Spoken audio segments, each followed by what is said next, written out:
Bismillah. So the Joker's been hitting theaters lately, and since there are no videos about it, I thought I'm a. This isn't gonna be merely about the movie itself, or how De Niro and Scorsese influenced it, or who's the proper Joker or something. Rather, I would like to look at the possibility DC got now that Joker is its most successful movie. And I know Aquaman and Wonder Woman did well too, but everyone's gonna agree if I say there's nothing more beloved and anticipated than Joker. But first, how did we get here? For those who don't know, it all started in 25 with Batman Begins. I mean, sure, we had X-Men, Fantastic Four, Blade, some Superman movies, Batman, and even this. But the real superhero age began with Christopher Nolan's trilogy, and we had to wait 3 years for a breakthrough. 28 when Dark Knight and Iron Man were released 2.5 months apart from each other. After that we had The Dark Knight Rises, some Marvel movies, The Avengers 1, 2, 3, Endgame, and it's still going on. Let's focus on DC. What kind of universe is this new one?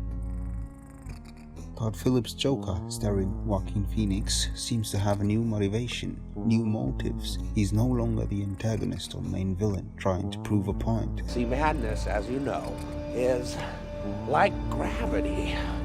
All it takes is a little push. Or just a side character complementing the movie. Some say he's a hero.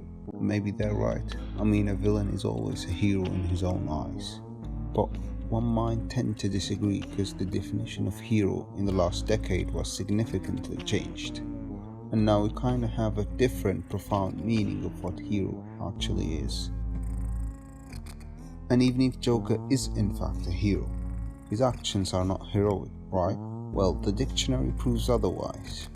Showing extreme courage and admired by many people, something we saw in the movie. In the end, it doesn't matter whether he's a hero or anti-hero. He didn't choose to be neither of them.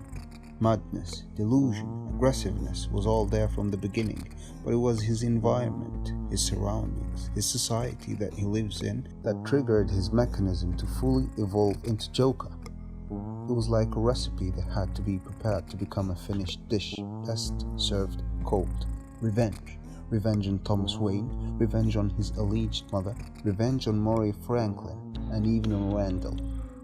There are some questions, however, that went unanswered through the movie. First, Gotham is different. There still is no Batman as the new hope, and a clown revolution just started. So what exactly is the outcome of it? Second, there are speculations that Joaquin's Joker isn't the final antagonist we know from Batman.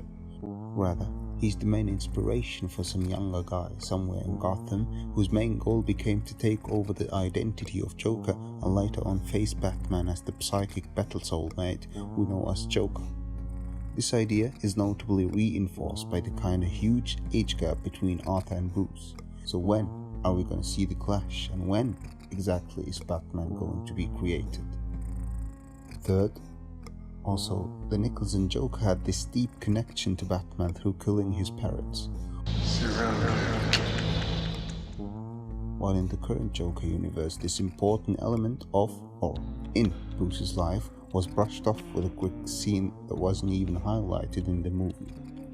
It was kind of frustrating a bit, especially because earlier Arthur was revealed to be the half-brother of Bruce.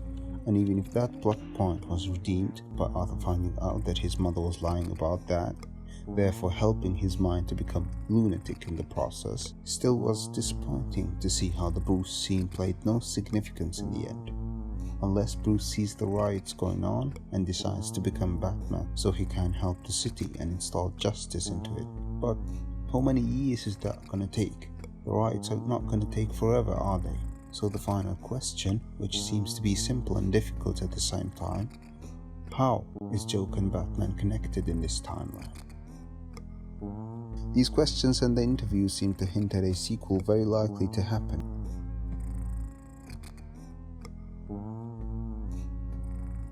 Martin Scorsese, Francis Coppola and Roger Corman commented on the MCU recently.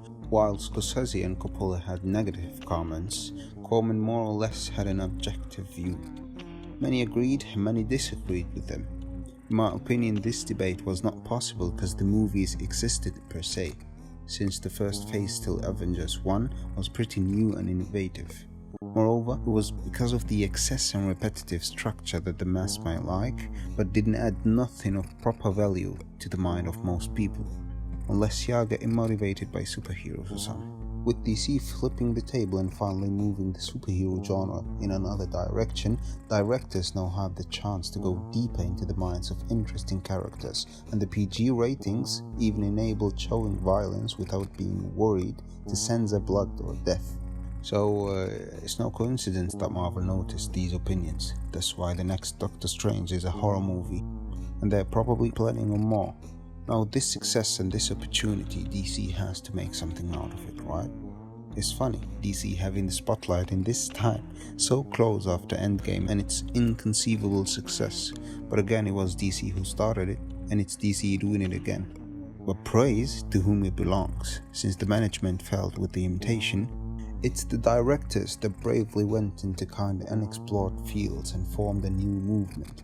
I hope many filmmakers understand this and begin to make more new art that comes from the heart and not from robotic scripts handed out to them by bigger corporations, eyeing financial success and not caring about mental value or life lessons taught through film. Well, what could DC do? Hoping that they don't decide to overdose like Marvel did, I would say a miniverse is a safe option.